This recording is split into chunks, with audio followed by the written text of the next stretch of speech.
Okay, so thank you very much for joining us today.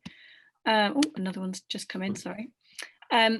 We're very pleased to welcome Steve Burden today, who is going to be talking in a moment. So Steve is I'm going to introduce Steve now, and then he'll talk for about, well, 30 to 45 minutes. Yeah, quite good at talking. Keep me on a tight leash, Jeff. But I think, Steve, you're quite happy for people to jump in and ask questions and have a discussion as we go along. So if you want to kind of well, try shouting out first, and if that doesn't work, you know, let me know in the chat box and I'll interject. So Steve Burden graduated from Goldsmiths College, London, with first-class honours, and Bath Spa University with a master's degree in fine art, and he got a distinction. His current practice is inspired by his childhood growing up on the Pepys estate in Deptford, South London, where he investigates dystopian themes and ideas associated with British housing estates.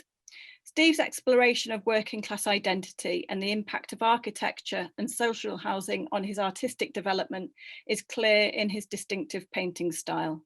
Some of the issues he deals with have become ever more pronounced in recent years in the context of Grenfell, austerity, and now the impact of COVID-19. So, Steve, I'm going to pass over to you now if you want to share your screen. Yeah.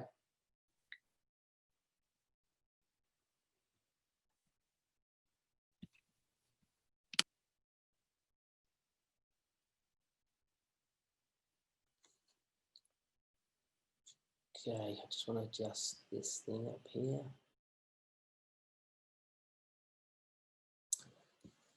Right, can everyone see that okay? Yeah? All right, so obviously thanks to Bricks for inviting me to do this talk. I think it's always kind of good to put these talks together because it makes you kind of reflect on your practice and obviously try and put a little bit of structure and semblance to it, and I think that's always a good thing.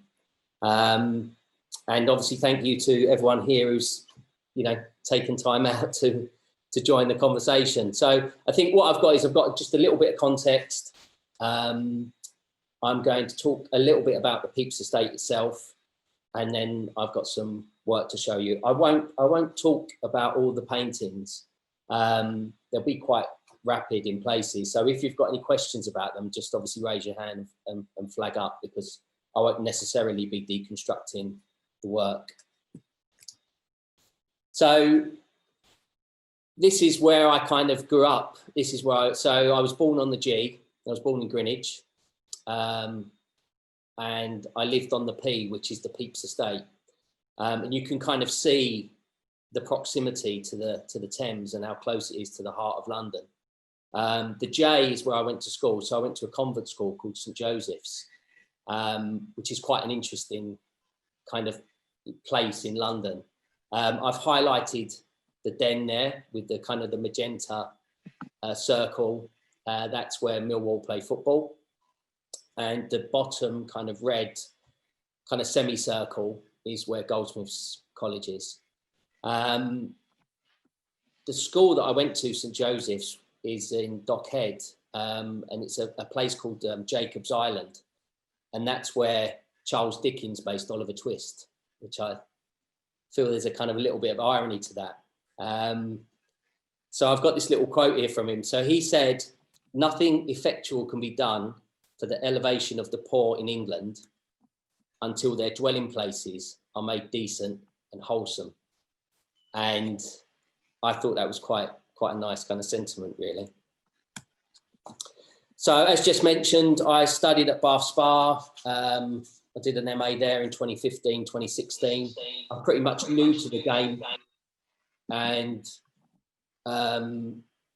you know, 2017 really marked the start of my practice. When I was on the MA at Bath Spa, the first trimester, I was kind of farting around, doing a lot of portraiture. I didn't really know what I was doing, if I'll be honest. And it was in the second trimester at Bath Spa that I kind of went back to the Pepys estate and kind of discovered that as my kind of subject, and that has become fundamental to the practice, and that's become the bedrock of all the work, really. All of the work since the second trimester emanates from that place. So this is what the estate used to look like. When it was built in the 60s, it was heralded as kind of, you know, this kind of design icon. It won lots of design accolades for various different reasons. It had community centres, it had a welfare centre, it had a shopping centre, it had facilities for the elderly as well. I think that when I kind of reflect on it, and when I kind of discovered it on the MA at Bath Spa, the spectre, what I call the spectre of the estate, it never left me. The shadow of the estate was always kind of present in my thoughts, and I guess in my practice. And even when as a family we left the estate, the estate, because it's so iconic and because it was so high rise, whatever I was doing, whether I was going to Goldsmiths or whether I was commuting to work on my bike or whether I was going to Millwall, whatever it was, you'd still see these towers. The towers would always be there. They're always a feature of the skyline as they are today. So this is where I used to live, the red dot. This is Eddystone Tower. So this is when it's been clad. So it was clad in the 1990s. The building behind it, the kind of masonettes behind it, it's called Argosy House. That's where my godmother still lives. So she actually still lives on the estate.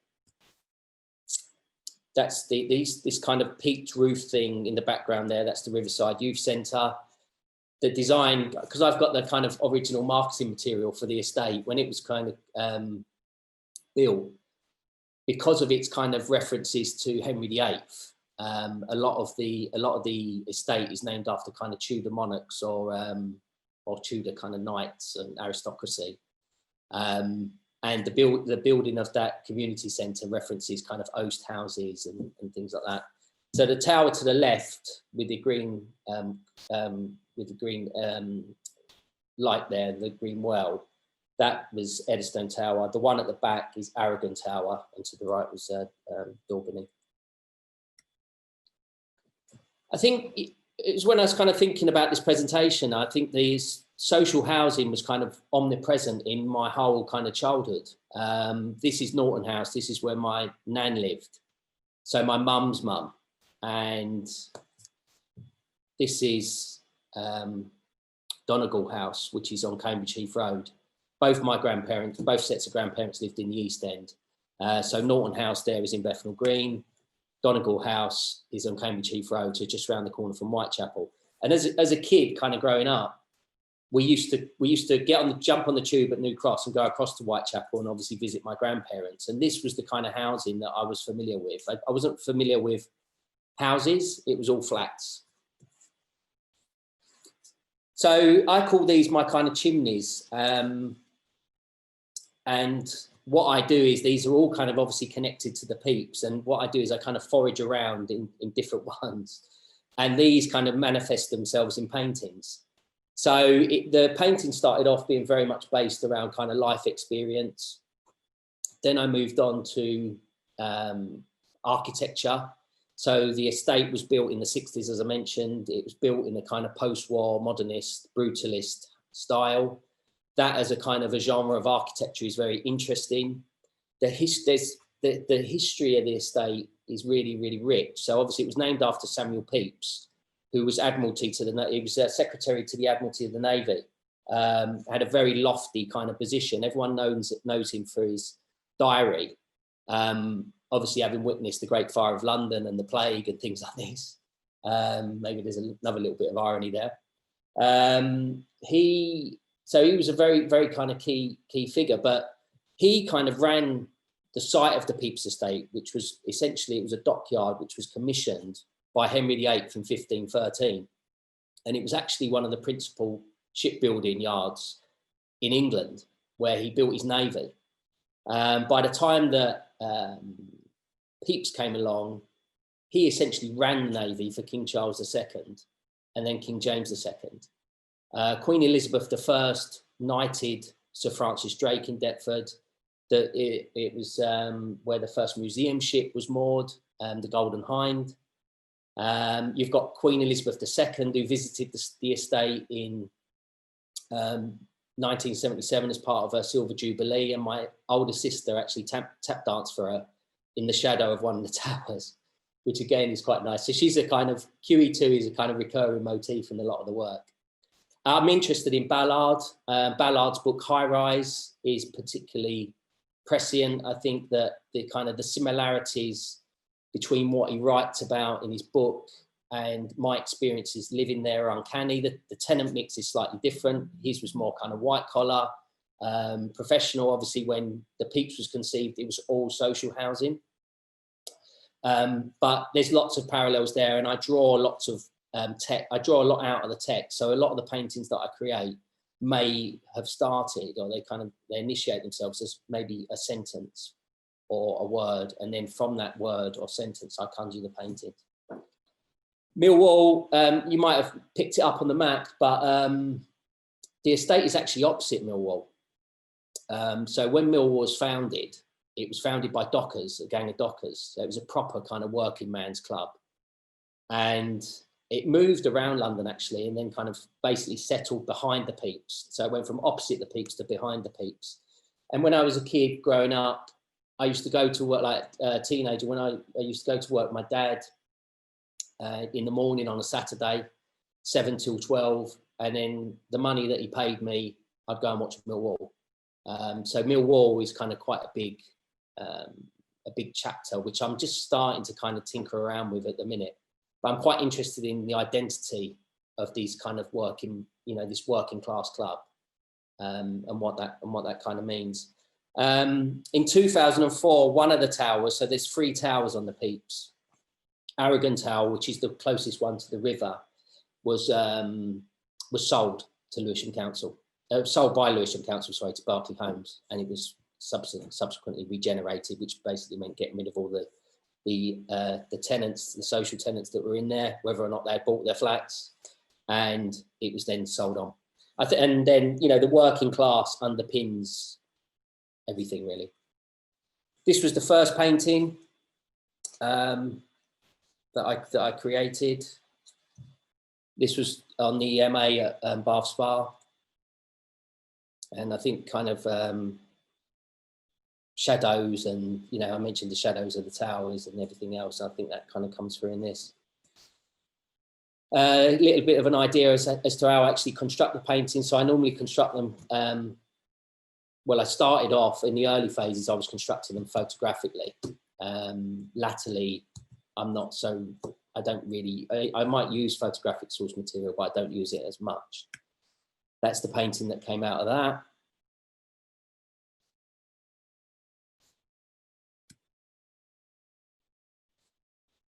There's another kind of composition that I've created. And then there's the painting from that composition. There's a few shots from the MA show, Bath Spa. So I think, this was a kind of a quote that I uncovered, and I found it quite interesting that Cameron kind of labelled these estates as sink estates. And I mean, obviously there's lots of different ways that you can kind of cut this open, but I wanted to kind of create a painting around this notion of the fact that these estates were basically getting developed or getting levelled. I think that the problem with that is that the communities that have obviously lived on these estates for years are just relocated and pushed on, because obviously you get regeneration, but it's that kind of the gentrification of regeneration. So you get a lot of displacement. This was the painting that I made. It's called Sunk Estate. So this is quite a large painting. It's 2.5 meters high. As mentioned, the Pepys is right on the foreshore of the Thames. So I wanted to kind of play on this sunk estate theme, and you know the towers are beginning to become submerged.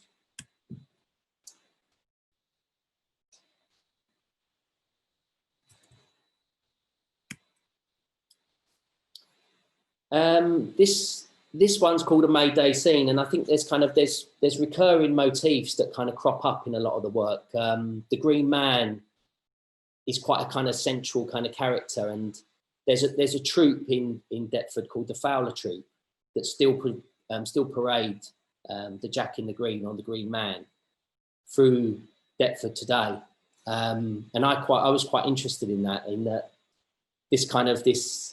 this figure, this kind of totemic figure who heralds spring and the Renaissance and rebirth, is kind of getting paraded through these kind of concrete streets. And I like the parody in that. There's obviously a chav, there's a hood rat, and there's a dog, and these things kind of do kind of recur in different ways.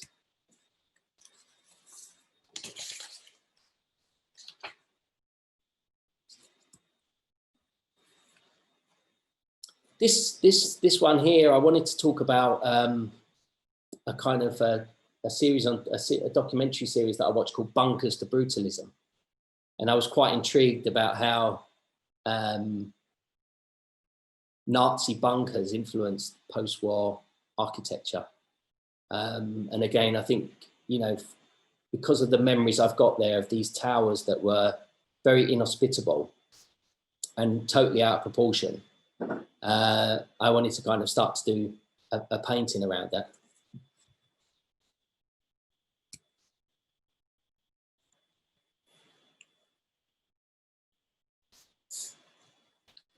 This one's called The Elephant in the Room.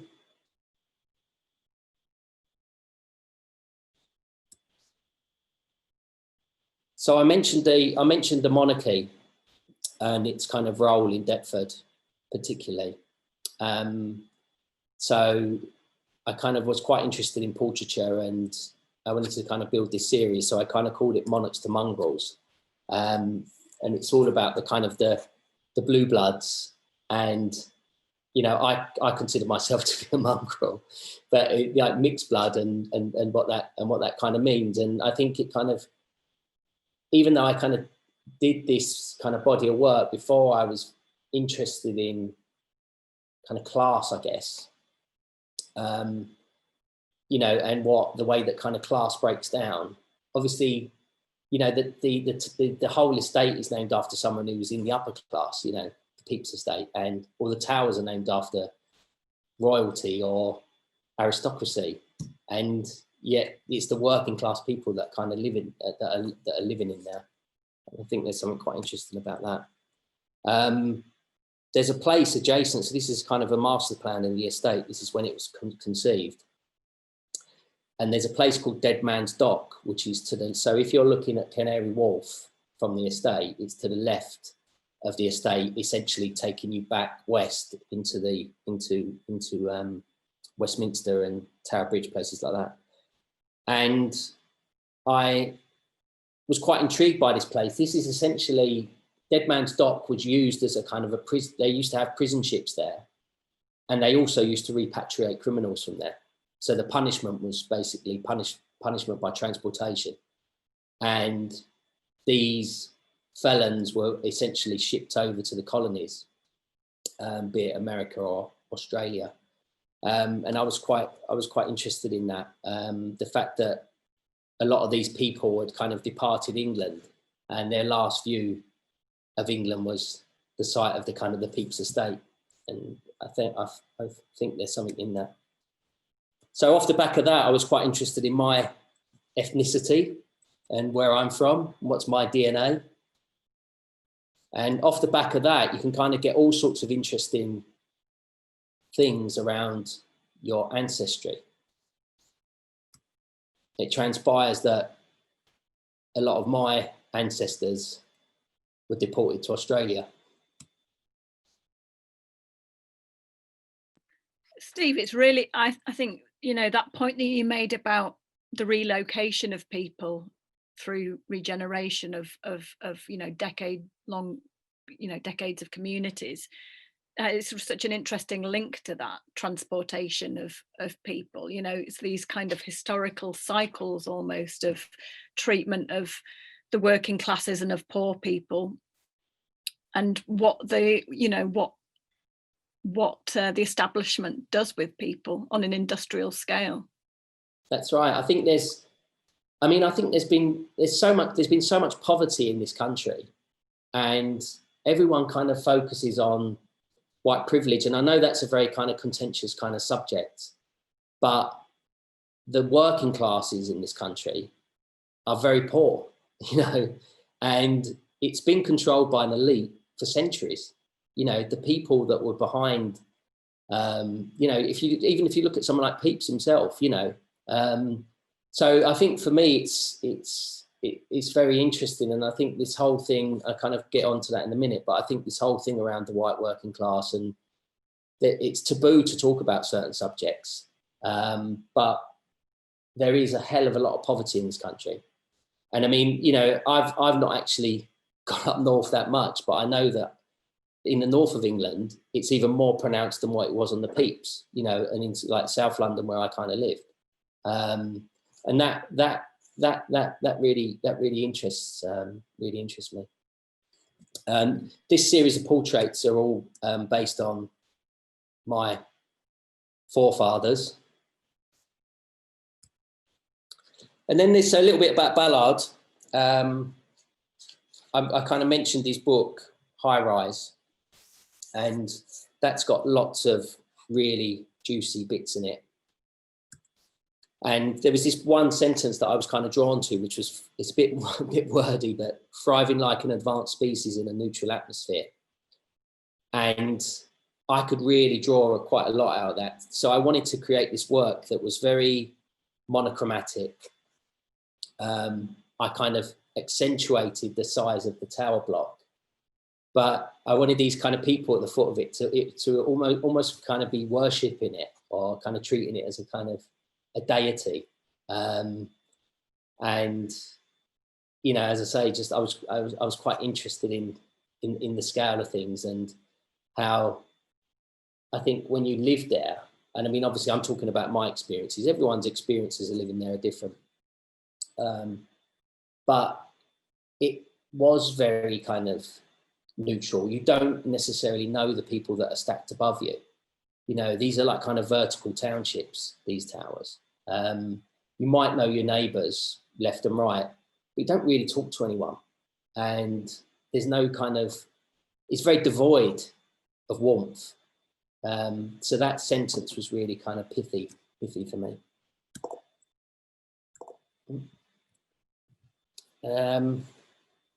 This one's called Ad Cannabis, which is to the dogs. So I was bitten by an Alsatian underneath Eddystone Tower when I was a kid, and one of my earliest memories was of this kind of Alsatian cartwheeling through the air. It was when my old man had kicked the thing up my arse to kind of get it off the back of my neck. It bit me around the scrack of the neck here, and I kind of made this work around that.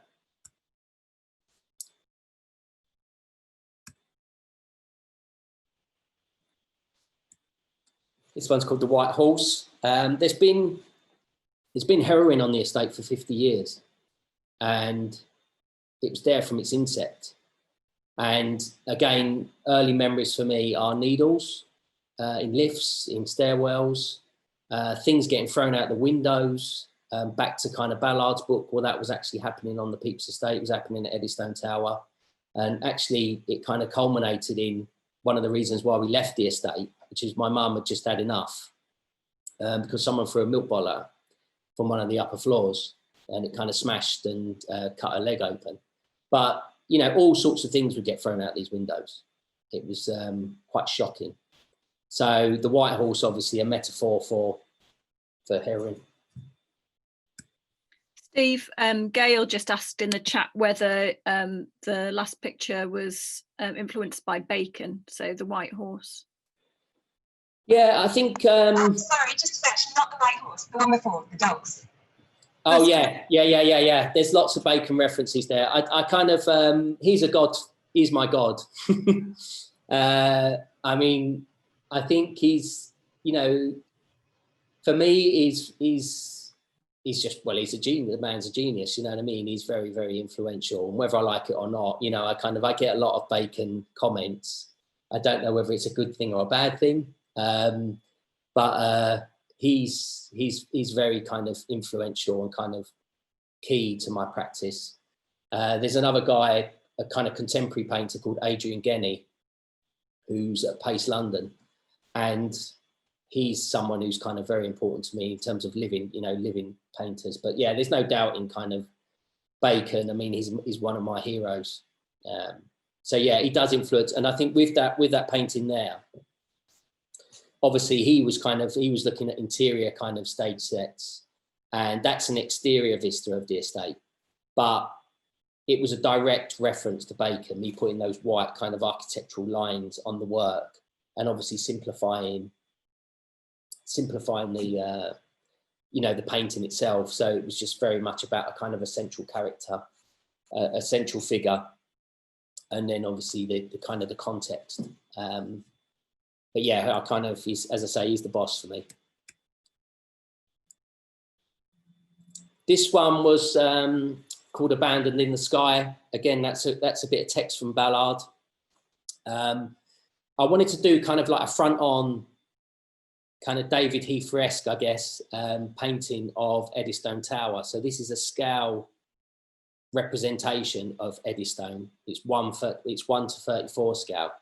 It's 2.2 meters high, 2.3 meters high, by 1.25 meters wide.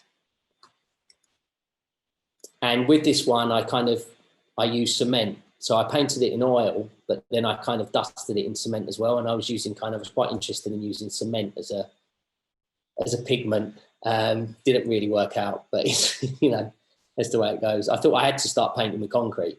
There's painters that paint on concrete, but I wanted to actually use it on a canvas. Why didn't it work? It was hard to make it adhere to the surface, and then the problem with a painting like that is that because it's so big, when you want to take it off the stretcher, and I never actually marketed this painting for sale. I never actually put it anywhere where it could be sold. It was only about people coming around to the studio who would kind of see this.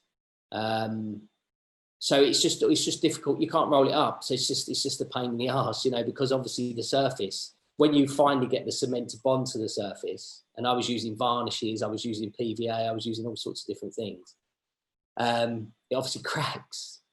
So it kind of, it all comes off. But I really like the process. And I have cast work in concrete. So I've kind of made concrete slabs and then etched into the concrete as kind of, 3D kind of objects.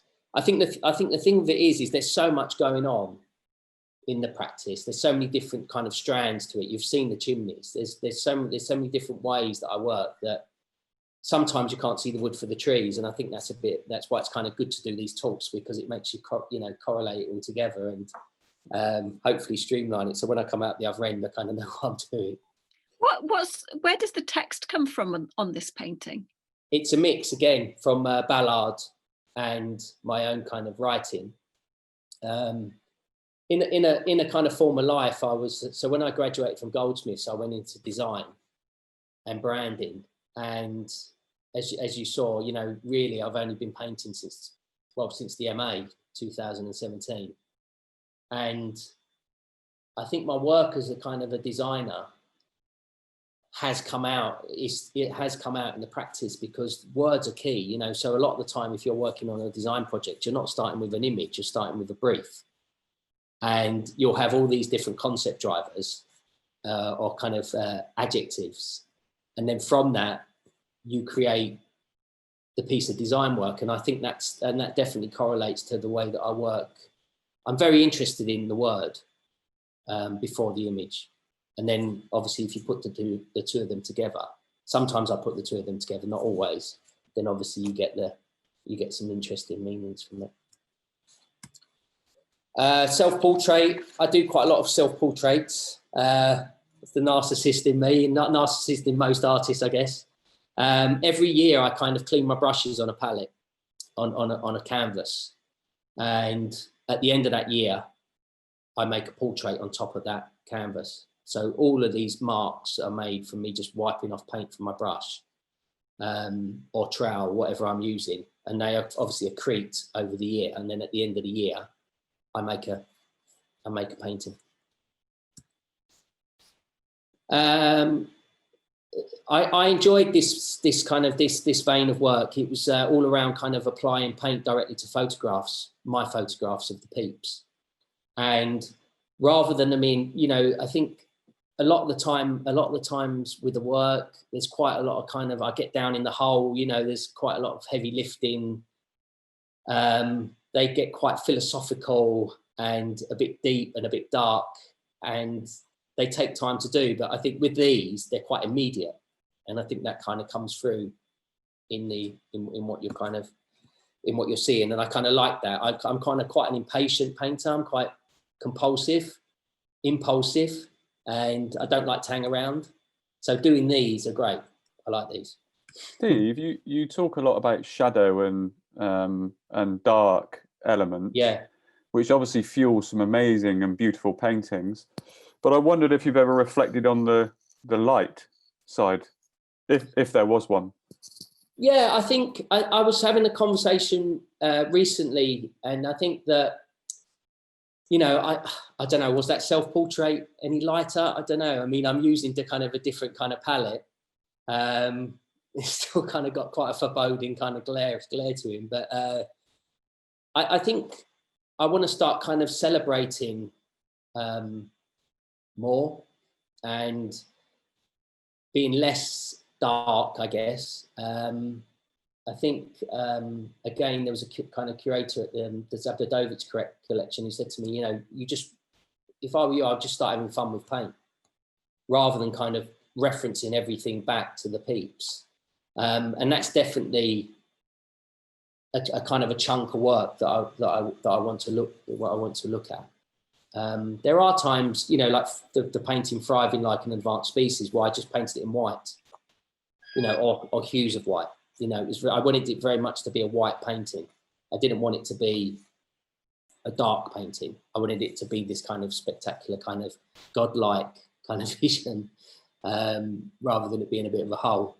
So yeah, I think that's definitely there. I just, you know, maybe the paintings that I'm showing you today are a bit depressing, but it's definitely something to. No, that absolutely was in no way meant to suggest they're depressing. I think they're beautiful. It was just a question, really. Cool. Reflecting on the positives that growing up here has brought to you. That was all. Oh, yeah. Can I ask a question on that as well? Sorry, I think also the paintings are beautiful. I really love them. I have. We did a little bit of communicating about this, but I'm really familiar with this area. Right, hi Anna. Hi. Now I know who you are. Yeah. So I didn't live on a council estate, but lots of my friends did, and my best mate's parents lived in Aragon before it got taken over by developers. And then so I'm kind of curious about whether you have any memories of joy, because you've obviously got traumatic memories connected with this, and it was kind of in relation to the last question in a way. You've obviously got really, you know, horrible personal memories of growing up on peaks, and I'm wondering whether you show your work in Deptford. You say you've been back. What relationship you've got with the area now.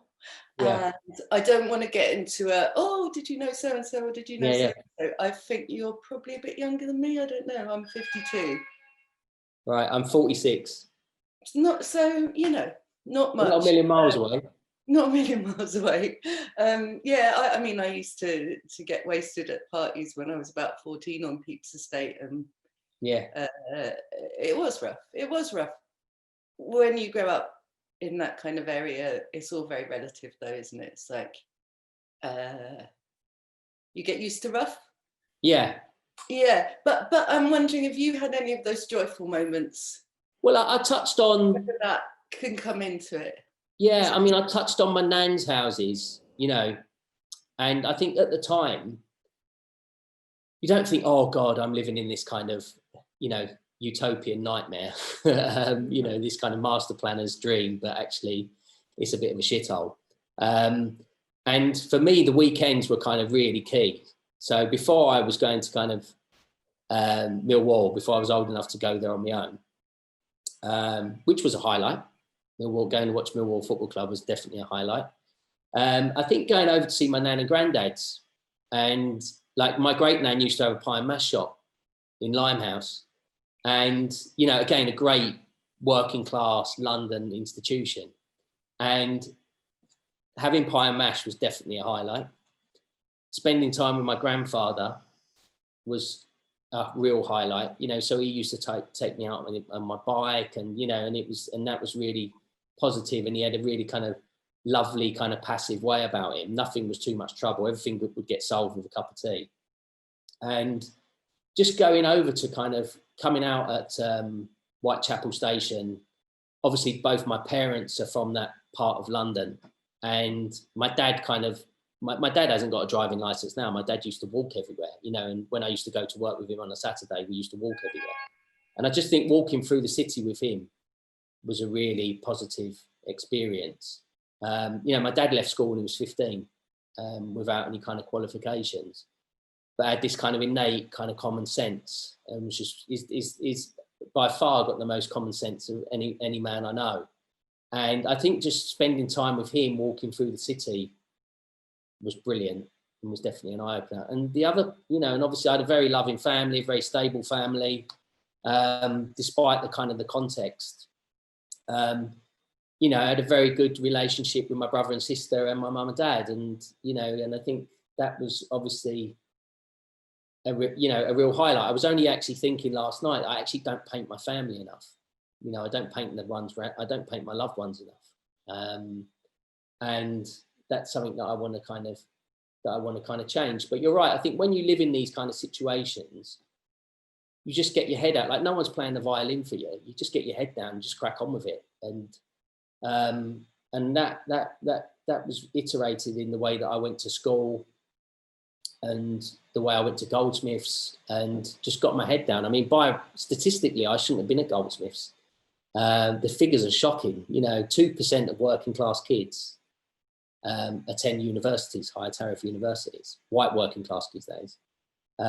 So statistically, I shouldn't have gone there. But I mean, again, that was a real highlight, and actually going there and being in a different environment, mixing with people that were obviously much richer than me, but these were real positive experiences. And I think, you know, when I started my career in design, you know, there was a lot of positives in that.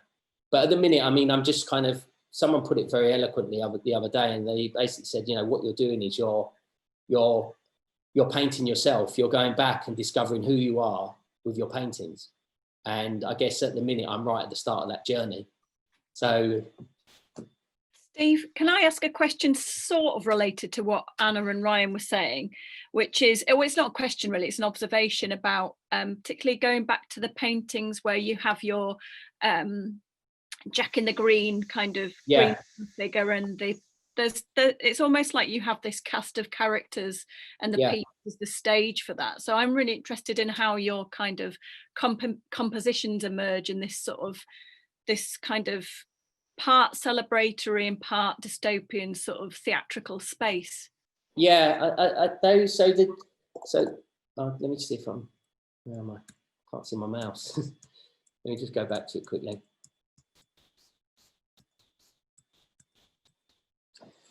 So in this instance, I mentioned the Green Man and the fact that I like the paradox between what the Green Man represents and the actuality of actually living on a council estate, and the fact that this Green Man is paraded through the streets of Deptford today.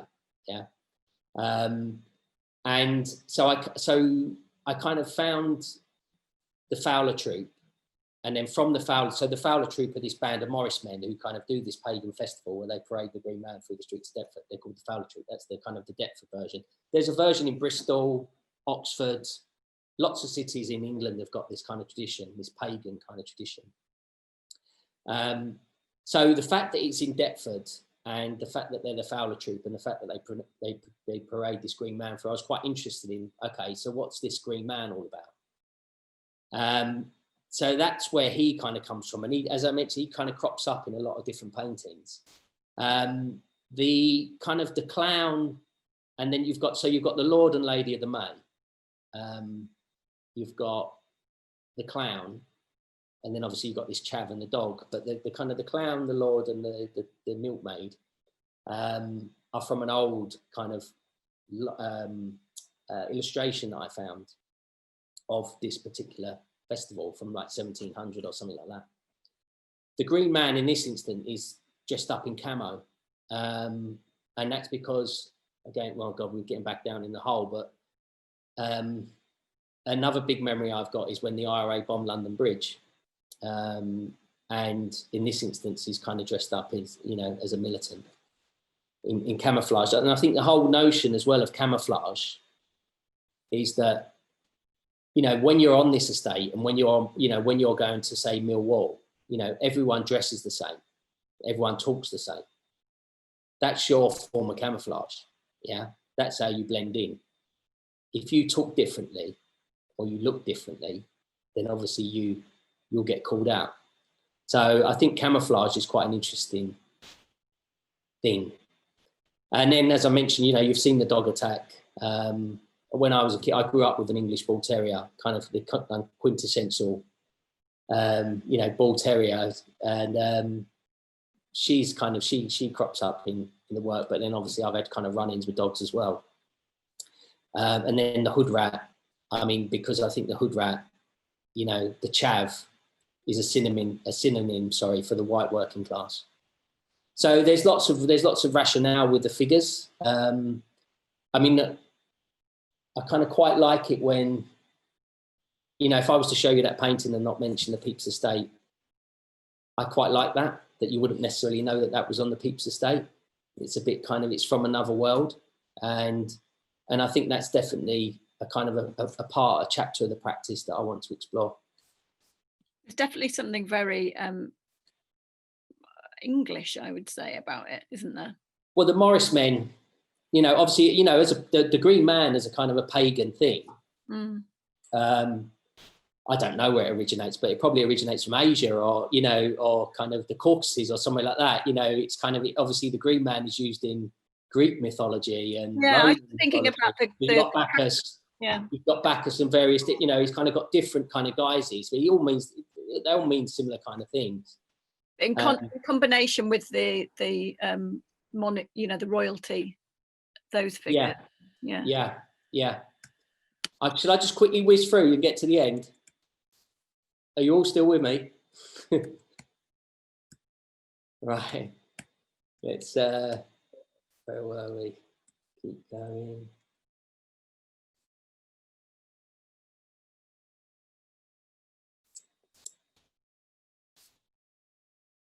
I've been back screen printing, which has been great.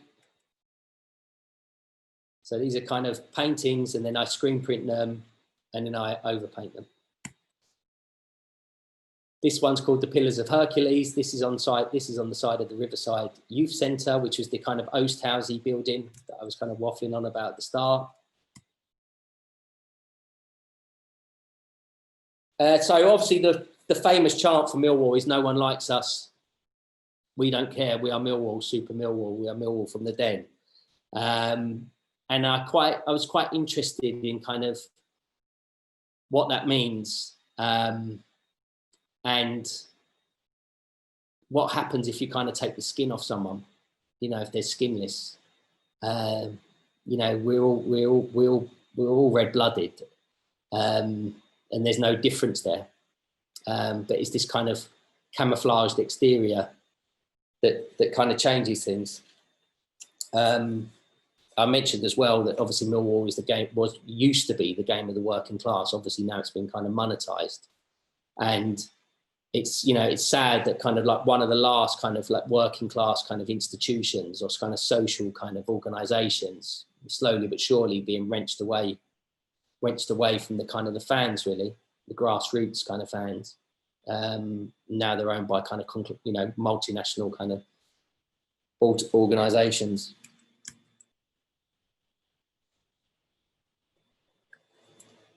So I kind of touched on this, but obviously there's a lot of taboo around talking about the white working class, and, you know, kind of being perceived as racist. And this has really kind of triggered a new phase of my practice. And I'm right at the start of this kind of particular journey. And I'm about to embark on kind of quite a big body of research around these kind of statements, and what does that mean? And like, and I'm quite interested in, obviously, well, for one, I'm a little bit green as grass when it comes to the statistics, but I want to kind of find out a lot more about this. I mentioned that 2% of white working class boys attend higher tariff universities. I'm quite intrigued why that's kind of not mainstream media. I mean, obviously this has come out of the Guardian. Of late, there is kind of a lot more being written about it. But this is the kind of the start of a new body of work for me, really. These are kind of, so of late, we recently, I had the fortune of actually exhibiting with Jess and some other students from Press Play at Cozar Contemporary in Bristol. And I wanted to make kind of quite a large scale work where I'm painting on plastics, and I was quite interested in painting on plastic, with the view that I wanted to kind of suspend these in the space, almost as kind of like large banners. These are big works. These are like 2.5 meters wide by 3 meters high, 3.5 meters high. And I was quite interested in the layering and how I could paint on the surface and kind of make different sandwiches and give different views and different kind of constructs.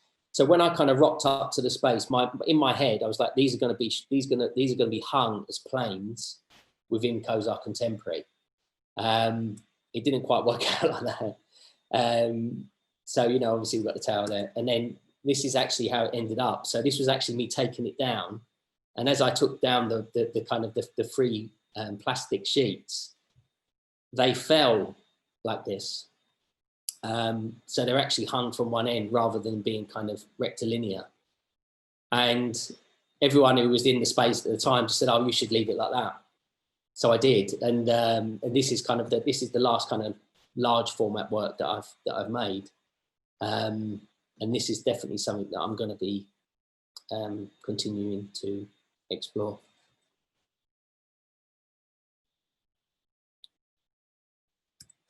Thank you. That was really interesting, Steve. Thank you. If you want to stop sharing your screen for a minute, yeah. Then we can have... I've got to work out where my mouse is because it's... Oh. Right, okay. Has it worked? Yeah, that's great. Thank you. Okay, cool. Does anybody have a question that they would like to put to Steve? Shout out if you do. Well, I'll just go sorry. No, I've got a lot of now I can see everyone that's in the room, and it's quite cool. There's a lot of friends in here, which is great. Thank you for your support. Sorry, yeah, I did ask this in the middle of your chat, which is a bit rude, but just wondering whether you've showed your work back in Deptford. Yes. So yeah, sorry, I didn't answer that particular point of the question. So you've got no format gallery in Deptford. Do you know them? Tell me where they are, and then I'll tell you if I know them. So they were underneath one of the railway arches. So you know the KFC. The KFC. The KFC over the bridge. Peaks, yeah. Yeah. On the Arcade Road. No, not that way. So if you come out of the Peeps and turn left as if you're going towards Greenwich. Yeah. Yeah. There's a KFC on the right hand side. Oh yeah. That's where behind the KFC There used to be a gallery called No Format, which was part of Anthology, who's a big developer down there. So they just built the Foundry. So they had a gallery there. I had a solo show there in 2018. I've been in lots of little group shows with No Format Gallery. They've become good friends of mine. They're part of Second Floor Studios. And now they've moved just a little bit down the road to the Foundry, to actually underneath the Foundry. They've got a gallery there. So yes, I have exhibited in Deptford. I mean, obviously, I'd love to do something on the Pepys estate itself. Can you? I'd actually love to have an exhibition. Yeah, even, you know, if I could get back into my old flat, then obviously I would. I'm looking for ways in. I'm just kind of, you know, if someone said to me, you should just knock on the door and just kind of, but I'm just to do it. What you know about your godmother? Well, my godmother, I've obviously been back into her house, into her flat, sorry, but that's as far as it's gone. So yeah, there used to be such an active arts community arts scene on the Pepys,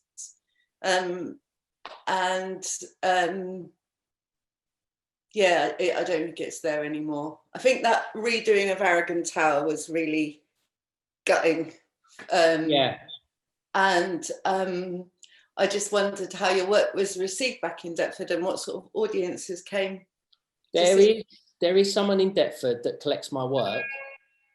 Sorry about that noise. I've never met her, but she collects quite a lot of my work. And you know, obviously Second Floor Studios, I mean, they've invested in me, but I think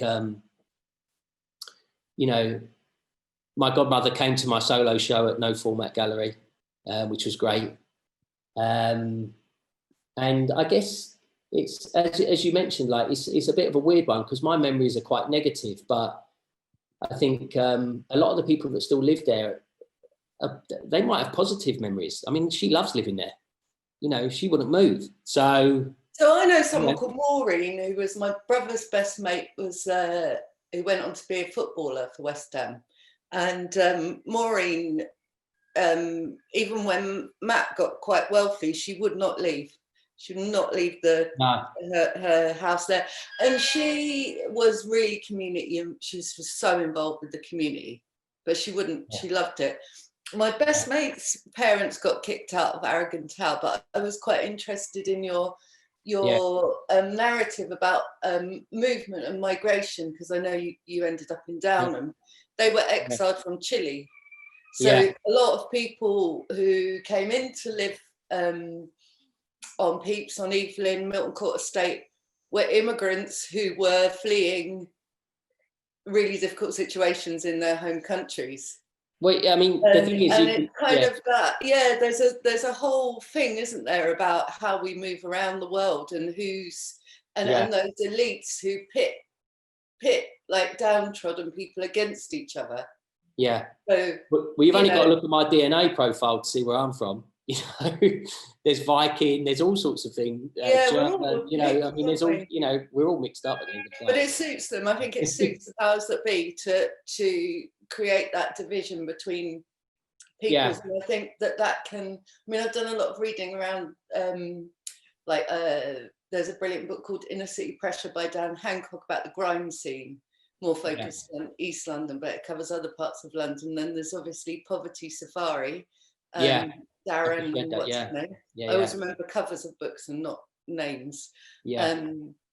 But yeah, there's it's so fascinating, But I just think there are some little galleries in Deptford on the High Street. There's one. Deptford does art. Trying to remember its name, but my brother still lives off the High Street.